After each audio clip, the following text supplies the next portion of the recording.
BEd online classes में आपका स्वागत है। जैसा कि मैं आपको बीएड फर्स्ट ईयर का optional paper teaching of Hindi, जिसे हिंदी शिक्षण कहा जाता है, वो पेपर मैं आपको पढ़ा रहा था।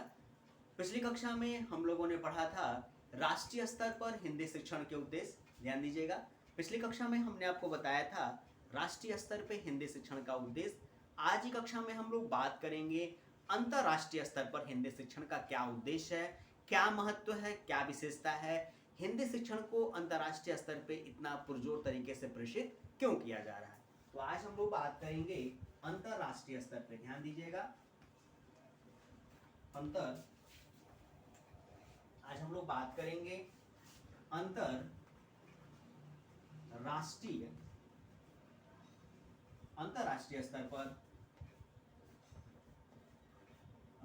स्तर पर हिंदी शिक्षण के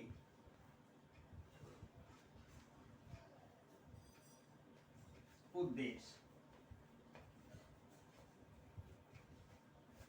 देखिए, आज की कक्षा में हम लोग बात करेंगे अंतर्राष्ट्रीय स्तर पर हिंदी शिक्षण के उद्देश्य।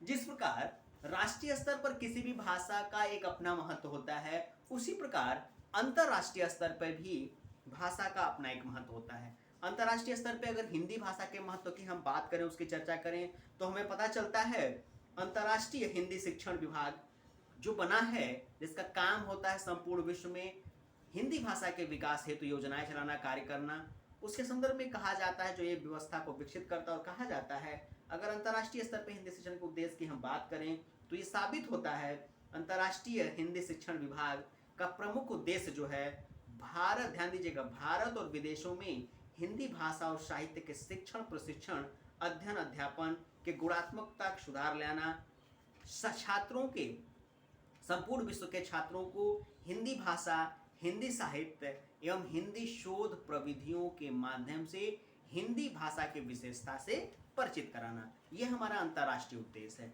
और भी तमाम ऐसी बातें मिलती हैं पढ़ने देखने को, जो अंतर्राष्ट्रीय स्तर पर हिंदी शिक्षण और भारतीय विशेषता को विकसित करने का भी काम करती हैं। कहा भी जाता है किसी भी देश की विशेषता उस देश के विकसित भाषा के नाम से संदर्भित होती है।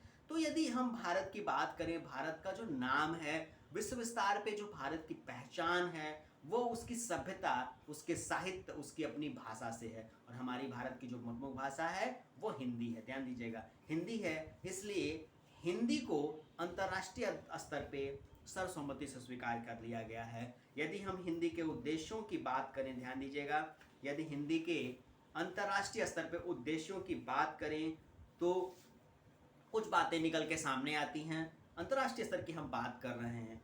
अंतर्राष्ट्रीय स्तर की बात में सबसे पहली जो बात निकल के सामने आती है, सबसे पहला जो उद्देश्य पूरा होता है वो ये होता है कि भारत को विश्व विस्तार पटल पर एक पहचान दिलाना। सही बात है, किसी भी देश की पहचान वहाँ के विकसित सभ्यता और साहित्य से होती है, वहाँ के लोगों के मन वचन और कर्म से होती है। यदि हम भारत की बात करें तो भारत में हिंदी भाषा सबसे ज़्यादा प्रयोगी भाषा कही जाती है। इसलिए कहा जाता है यदि हम हिंदी का प्रयोग भारतीय स्तर पे करेंगे और इसका बढ़ावा, इसका प्रचार प्रसार अंतर्राष्ट्रीय स्तर पे करेंगे, तो जाहिर सी बात है कहीं ना कहीं हिंदी भाषा और भारत का महत्व जो है वो विश्व विस्तार पटल पे अपना परचम लहरा पाएगा। और इसी क्रम में तमाम ऐसे जगहों पे देखा गया, जैसे फ्रांस में देखा गया, रूस में देखा गया, जापान में देखा गया, अमेरिका में देखा, तमाम ऐसे विश्वविद्यालय हैं जहाँ पे हिंदी भाषा के महत्व को समझा जाता है और हिंदी भाषा वहाँ पढ़ाई जाती है। ग्रेजुएशन हो, पोस्ट ग्रेजुएशन, स्नातक हो, स्नातकोत्तर कक्षाओं हो, तमाम कक्षाओं में हिंदी भाषा शिक्षण की व्यवस्था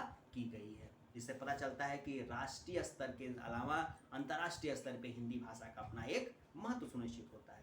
अब हम दूसरी विशेषता की बात करते हैं, जो दूसरा उद्देश्य हमारा सुनिश्चित करता है। अंतर्राष्ट्रीय स्तर पे हिंदी शिक्षण का जो दूसरा उद्देश्य है वो ये है भारतीय साहित्य परंपरा का ज्ञान या परचम पूरी दुनिया में दिखाना। सही बात है, आज़ादी से पहले जब हमारा देश गुलाम था, तमाम ऐसे शिक्षाविद और विचारक थे जो भारतीय साहित्य, भारतीय परंपरा, भारतीय भाषाओं को हिंदी की दृष्टि से देखते थे। लेकिन जब आपकी भारत आज़ाद हो चुका है, उसके पास अपना एक लोकतांत्रिक व्यवस्था है, एक शक्ति है, उस शक्ति का प्रयोग करते हुए आज भारत अपनी भारतीय भाषा हिंदी को विश्व विस्तार पटल पे दिखाने का काम कर रहा है, और जिससे भारतीय साहित्य, भारतीय परंपराएं पूरी दुनिया में अपना नाम कमा रही हैं। हमारे तमाम साहित्य ऐसे जो हैं, रामायण है, महाभारत, तमाम ऐसे ग्रंथ हैं जिनका अनुवाद अंग्रेजी में कराया गया है, जो किसी भाषा की महत्ता को सुनिश्चित करते हैं। अब हम तीसरी विशेषता की बात करें, ध्यान दीजिएगा।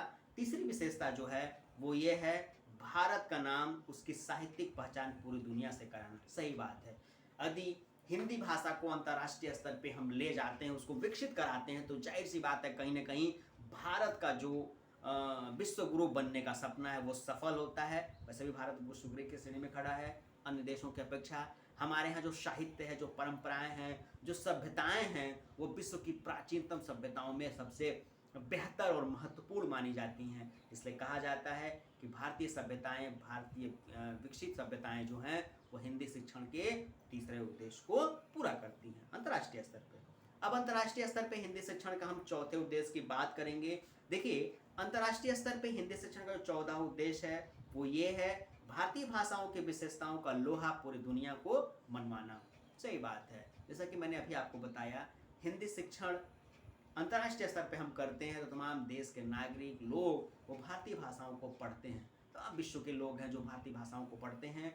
भारतीय भाषा हिंदी को पढ़ के वो भारतीय साहित्य परंपरा के महत्व को समझते हैं, और कहीं ना कहीं इससे भारत का जो साहित्य है, उसकी परंपरा है, उसका लोहा पूरी दुनिया मानने को आत्मसात कर लेती है या तमस्तक हो जाती है। अब हम अंतर्राष्ट्रीय स्तर पे हिंदी शिक्षण के 5वें उद्देश्य की बात करें। कहा जाता है हिंदी भाषा के महत्व, उसका परिचय कराने के लिए आवश्यक है हिंदी शिक्षण का उपयोग अंतर्राष्ट्रीय स्तर पे किया जाए। अंतर्राष्ट्रीय स्तर पे अगर हिंदी शिक्षण को हम बढ़ावा देते हैं, महत्व को स्वीकार करते हैं, तो जाहिर सी बात है इसका नाम, इसकी पहचान पूरी दुनिया में विकसित होगी। छठी बात करते हैं, छठे उद्देश्य की हम बात करते हैं। छठा उद्देश्य है भारतीय भाषाओं को एक करके पूरे विश्व विस्तार पर उपस्थित होना। सही बात है, हिंदी शिक्षण के माध्यम से भारतीय साहित्य, भारतीय परंपरा, भारतीय ज्ञान विज्ञान को पूरे दुनिया के सामने प्रस्तुत करना, पूरी दुनिया के सामने भारतीय विकास का लोहा मनवाना।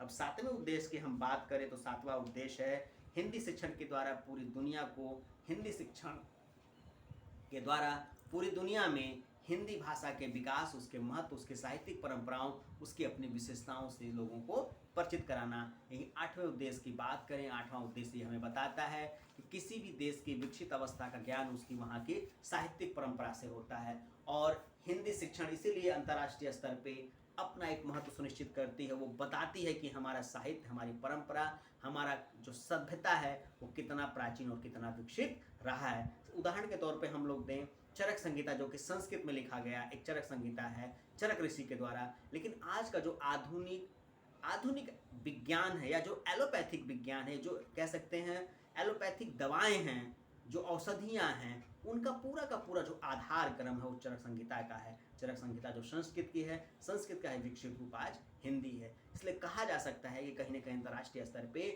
हिंदी शिक्षण जो है वो भारत में विश्व का लोहा, या विश्व का में भारत का जो परचम है वो लहरा है। तो आज की कक्षा में बस इतना ही।